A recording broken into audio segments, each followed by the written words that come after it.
We've been hosting the GLS for the last 7 years in El Salvador, and many of the leaders have asked ourselves, how was the idea birthed, and how did it evolve? I noticed that there were some churches around the world that I would see in my travels that were just flourishing. And I kept asking myself, why do some churches flourish and others fail? And after asking myself this question for many, many years, I came up with the conclusion that if a church is well taught and well led, it's probably going to reach a lot of its potential. So I know that there's a lot of conferences that are about preaching and these kinds of things. I've never considered myself that great a preacher, but I thought, I don't know of any event, certainly none done on a national level, that would actually challenge Christian leaders to get better. Because I believe every leader can get better, but I thought, so what if we got some world-class leaders and across all of the different arenas of influence, not just church leaders, but some business leaders and some military leaders, athletic leaders, governmental leaders, or whatever, academic leaders. And we spent 2 days trying to raise the leadership level up of Christian leaders all over the world. I thought that'd be a great way to spend 2 days. So we started, I think the first year there were 2,000 leaders or so. Then it went to 10,000 and then 50,000, and now this year we anticipate about 150,000 all over the world.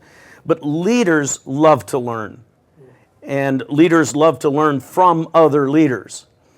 Leaders love to be together with other leaders. There's something kinetic and kind of catalytic that happens when leaders get together. So I'm very optimistic about the future of the summit and look forward to it with a little more anticipation every single year.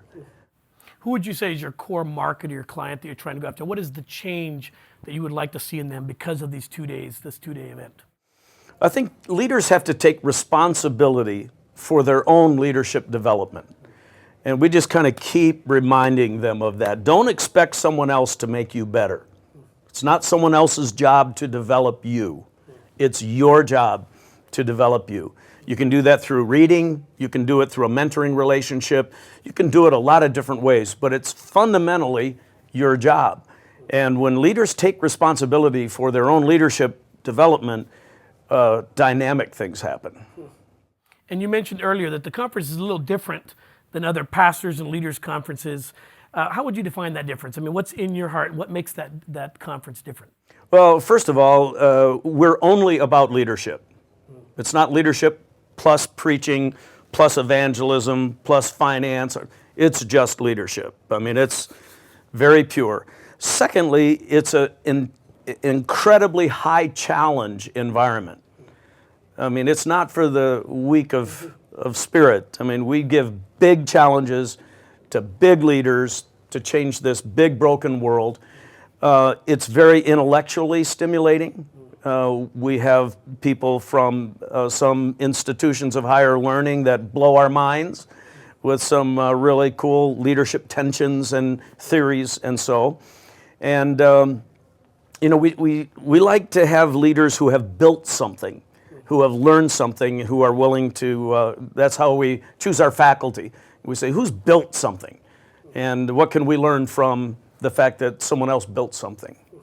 What would you see, what would be your dream for the GLS in El Salvador? What would you like it to do? What change would you like to see in the pastors that are, and the leaders that are attending the conference in November of this year? Yeah.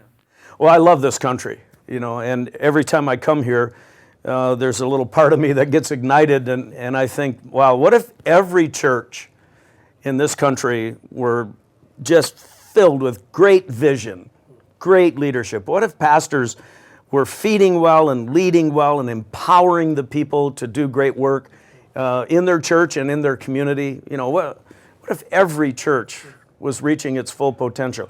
What if every school? What if every athletic team? You know, what if every hospital was incredibly well led?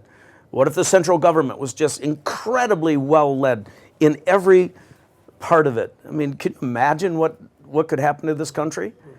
How is that ever going to become likely? Well, everyone's got to get a little better every year. And I don't think you expect to get 50% better in 1 year. Just get 5% better every year. And over time, you'll be surprised what will happen. So one thing that you'd like to say to a pastor who's maybe thinking of going, maybe heard from his friend that this is a neat thing, but is not kind of taken that step to engage, what's the one thing you'd want to say to that pastor to get him to the event? When a pastor gets better, everybody wins. The staff wins, the elders or the board win, the congregation wins, the community wins. All right, so if a pastor plus the staff get better, then there's multiplier wins going on. If the pastor plus the staff plus a lot of people in the congregation come and get inspired and educated and developed in their leadership, I mean, this becomes very powerful. And I have many, many people from my own church that I handwrite letters to, I make phone calls, and I say, I want you to be at the summit. You know, Willow can be better. I'm going to be there sitting in the front row when I'm not teaching. I'm going to be getting better. I want you to come with me, and let's get better together. So that would be my message, you know, for pastors to set the example, to say, I'm committed to getting better, and I want to bring people with me so we'll all get better. That's extraordinary. What is your big dream for the GS? I mean, where would you like to be in 5, 10 years? I mean, both for the Willow Creek Association and maybe the church as well, but what is your big dream for the summit and for the association?